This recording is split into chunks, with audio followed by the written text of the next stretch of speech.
La relation Aubert & Duval Safran, c'est une relation de longue date, basée sur du partenariat technique, basée sur la relation commerciale, sur du partenariat industriel également. Ce projet représente un enjeu majeur pour les deux sociétés et la dynamique qui s'est créée autour de ce projet a été assez remarquable.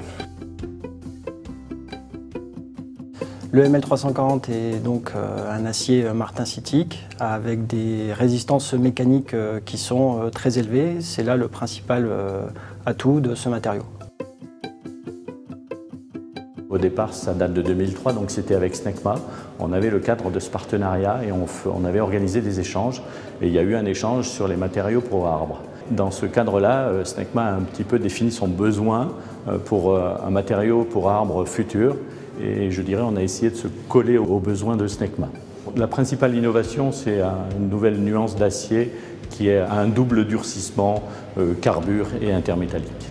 D'un point de vue production, le ML340 passe par une première phase d'élaboration chez Aubert & Duval, puis vient une phase de mise en forme par forgeage et ensuite toutes les phases que sont les étapes d'usinage, de traitement de surface.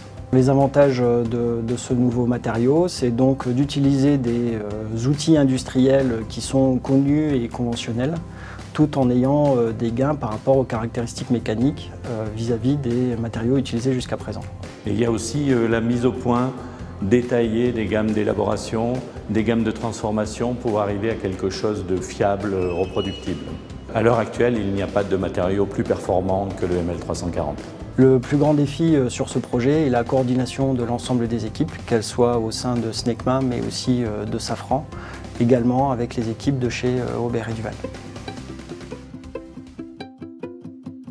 Ce groupe de travail est composé de spécialistes et d'experts dans le domaine de l'élaboration matière et de la caractérisation mécanique des matériaux. Ce groupe de travail n'a pu se mettre en place qu'à partir du respect de deux conditions fondamentales.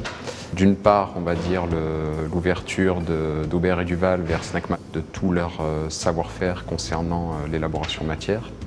Et réciproquement, l'ouverture de Snecma vers Aubert & Duval, de tout le savoir-faire sur tout ce qui concerne le dimensionnement des pièces critiques. Je pense que nous pouvons dire que la première étape est un vrai succès, la partie développement technique, développement industriel. Il était important, je dirais, de jouer cette complémentarité pour être sûr de gagner ensemble.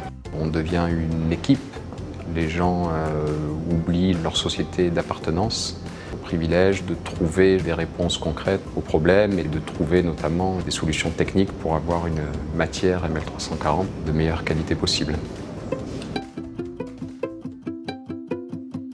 Le rôle des achats dans ce projet ML340, c'est d'apporter une vision économique et supply chain des enjeux et donc de garantir le triptyque qualité-coût-délai.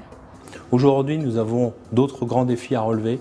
Nous allons les relever avec l'ensemble des équipes Aubert & Duval et Snecma sur la montée en régime du programme LEAP et du programme Silvercrest. L'enseignement que l'on peut tirer de ce projet ML340, c'est de savoir faire preuve d'agilité face aux aléas que l'on peut rencontrer au quotidien sur un projet, mais également l'importance de l'esprit d'équipe. Il faut garder en tête l'objectif final et commun à tous, qui est de faire bien du premier coup en tenant les délais d'introduction et d'industrialisation du ML340 et en maîtrisant les coûts pour les deux sociétés. Je pense qu'il y a réellement un enjeu majeur à continuer à développer des produits innovants. C'est la seule manière finalement que Safran et Aubert & Duval continuent à être leaders chacun dans leur domaine et proposer des moteurs et des équipements de plus en plus performants.